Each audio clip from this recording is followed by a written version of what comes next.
உலகத்தின் கடிவாளம் பணத்திடம் இருக்கிறது. ஆனால் அந்த பணத்தின் இதயம் கச்சா எண்ணெயில் துடிக்கிறது. எவன் கையில் எண்ணெய் வளம் இருக்கிறதோ அவன் விரல் அசைவில்தான் இந்த அகிலமே சுழல்கிறது.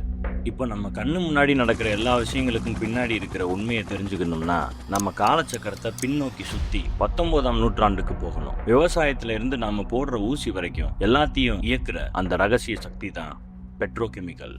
ஃபார்மா இண்டஸ்ட்ரியோட வருமானம் போன வருஷம் மட்டும் 200 லட்சம் கோடி. பெட்ரோகெமிக்கல் இண்டஸ்ட்ரியில வெறும் 3% மட்டும்தான் ஃபார்மா துறை பயன்படுத்துது. அதுலேயே இவ்வளவு பணம் சம்பாதிக்க முடியுதுன்னா அப்போ மிச்சம் இருக்கிற 97% வச்சு 1857 டைட்டஸ்வெல், மேற்கு பென்சில்வேனியா நகரம். கர்னல் எட்வின் ட்ரேக் அப்படிங்கிறவர் பென்சில்வேனியால ராக் ஆயில் கம்பெனி சார்பா எண்ணெய் வளத்தை முறையா சேகரிக்கும் வழியை கண்டுபிடிக்க வர்றாரு. இவர் உண்மையாவே கர்னல் கிடையாது, இவர் ஒரு ரயில்வே கண்டக்டர். கர்னல்னு சொன்னா தான் ஊர்க்காரங்க மதிக்க ஆரம்பிப்பாங்க, அவங்க இவரை நம்புவாங்க அப்படின்னு இப்படி ஒரு பேரை சூட்டி அனுப்புறாங்க இவரோட கம்பெனி முதலாளிங்க. க்ரூட் ஆயில்ங்கிறது அப்போ பெரிய அளவுல பயனுள்ள பொருளா பார்க்கப்படல. ஏன்னா அந்த பகுதியில சும்மா அது ஊற்று மாதிரி அங்கங்க வந்துட்டு இருக்குமா. சொல்லப்போனா மக்கள் அதை மெஷினரிக்கும் அனைத்து வகையான நோய்களின் மருந்துன்னு சொல்லப்பட்டதை தயாரிக்க மட்டும்தான் பயன்படுத்திக்கிட்டு இருந்தாங்க. ஆனா ட்ரேக்கு ஒரு குறிக்கோள் இருந்தது. பெரிய அளவுல ஆயில எடுத்தாதான் லாபம் கிடைக்கும்னு அவருக்கு தெரியும். பழங்குடி மக்கள் அந்த ஓடைகள்ல அணை கட்டி மேல மிதக்கிற ஆயில மட்டும் எடுப்பாங்க. ஆனா ட்ரேக் என்னதான் போராடினாலும் ஒரு நாளைக்கு 10 கேன்ல கூட எடுக்க முடியல.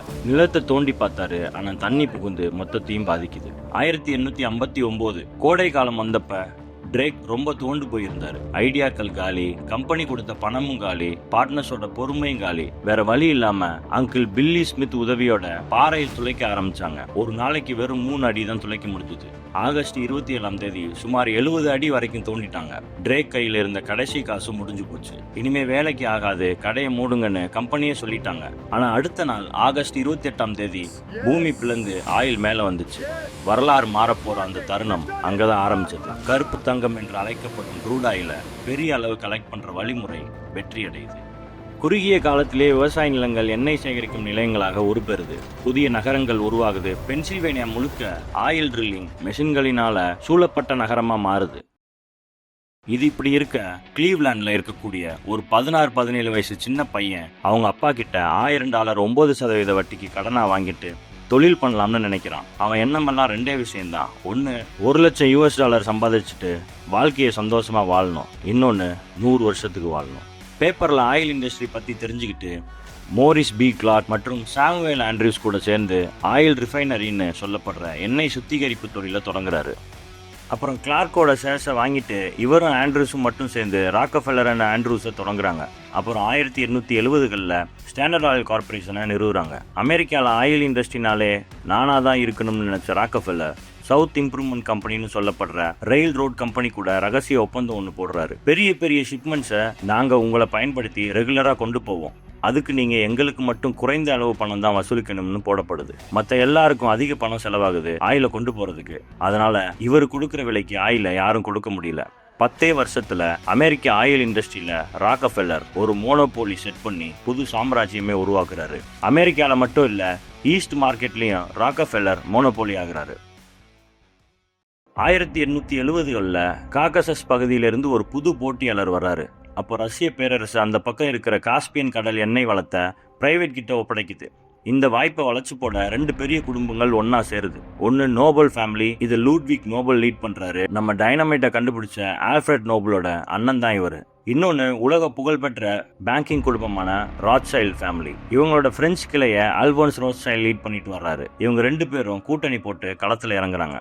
1891 ராத்சைல்ட் லண்டனை தலைமையிடமாக கொண்டு மார்க்கஸ் சாமுவேல் நடத்தின சாமுவேல் அண்ட் கோ அப்படிங்கிற ஷிப்பிங் கம்பெனி கூட ஒரு ஒப்பந்தம் போடுறாங்க.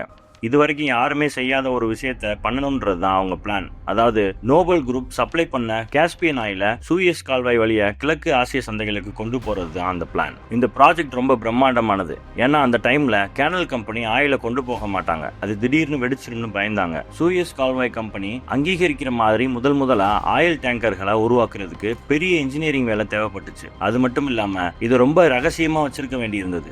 ஒருவேளை ராக்கஃபெல்லர்ஸோட இன்டெலிஜென்ஸ் நெட்வொர்க்கு இந்த விஷயம் தெரிஞ்சா இந்த ஆயிலை இவங்க அனுப்புறதுக்கு முன்னாடியே அவர் ஆயில் பிரைஸை கம்மி பண்ணி இவங்க பிசினஸை ஆரம்பிக்கிறதுக்கு முன்னாடியே காலி பண்ணிடுவாருன்னு பயந்தாங்க.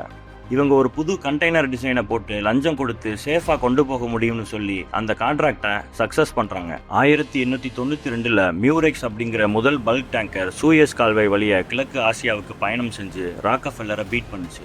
1897 M Samuel and Co the Shell transport and trading கம்பெனியா மாறுச்சு. ராத்சைல்ட் மற்றும் நோபல் கொடுக்கிற ஆயிலை மட்டுமே நம்பி இருந்தது. கம்பெனிக்கு ரிஸ்க்னு புரிஞ்சுக்கிட்ட ஷெல் கிழக்கு நாடுகளில் வேற எங்கேயாவது ஆயில் கிடைக்குமான்னு தேட ஆரம்பிச்சாங்க. அப்பதான் போர்னியாவில் ராயல் டச் பெட்ரோலியம் கம்பெனியை அவங்க எதிர்கொள்றாங்க. இந்த கம்பெனி 1890 நெதர்லாந்து ராஜா வில்லியம் மூன்றோட சப்போர்ட்டோட அங்க இருக்கிற ஆயில் வளத்தை நோண்ட ஆரம்பிச்சாங்க. ராக்கஃபெல்லரோட ஸ்டாண்டர்ட் ஆயில் இவங்க 2 பேரையுமே முழுங்க காத்துக்கிட்டு இருந்தது. அந்த பயத்துல 1903 இவங்க 2 பேரும் பிரெஞ்சு ராத்சைல்டு கூட கைகோர்த்து ஏசியாட்டிக் பெட்ரோலியம் கம்பெனியை உருவாக்குனாங்க. இதுதான் 1907 உலக புகழ்பெற்ற ராயல் டச் ஷெல்லா உருவெடுத்துச்சு.